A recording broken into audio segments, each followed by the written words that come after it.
দেখবেন বাংলাদেশে আমাদের ক্রিকেটাররা যখন অন্য কোনো দেশের সাথে খেলে অনেক সময় এমন হয় বল বাকি একটা, রান দরকার 6টা। আপনি দেখবেন ক্যামেরাম্যান তখন গ্যালারিতে খালি দেখায় দর্শকদের যে কি অস্থিরতা। হিপ হপ স্টাইলের মেয়েটা, যে মেয়েটার ওড়না এতক্ষণ ছিল গলায়, ওই মেয়েটা দেখবেন ওড়নাটা টেনে মাথায় দিয়ে এরকম মুনাজাত ধরতেছে, আল্লাহ আল্লাহ একটা ছক্কা, আল্লাহ আমার লাল সবুজের পতাকারে তুমি অপমানিত কইরো না আল্লাহ, ইন্ডিয়ার সাথে আমাদের খেলা আল্লাহ আল্লাহ একটা ছক্কা, একটা ঠিকই বাংলাদেশের দামাল ছেলে এমন এক শট মারলো, ছক্কা, জিতে গেলাম আমরা। পুরো স্টেডিয়াম জুড়ে চিৎকার, হই হুল্লোড়, মৌজ মাস্তি।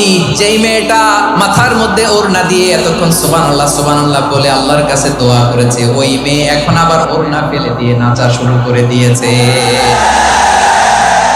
তাহলে আল্লাহর ভয়, আল্লাহর প্রতি আস্থা, বিশ্বাস, ভালোবাসা, এটা কি ক্ষণিকের জন্য? সুখের সময় দুঃখের সময় সচ্ছল অসচ্ছল অবস্থায় বিশ্বাসীরা ভরসা রাখে একজনের উপর, চিৎকার করে বলে পটুয়াখালী তিনি কে?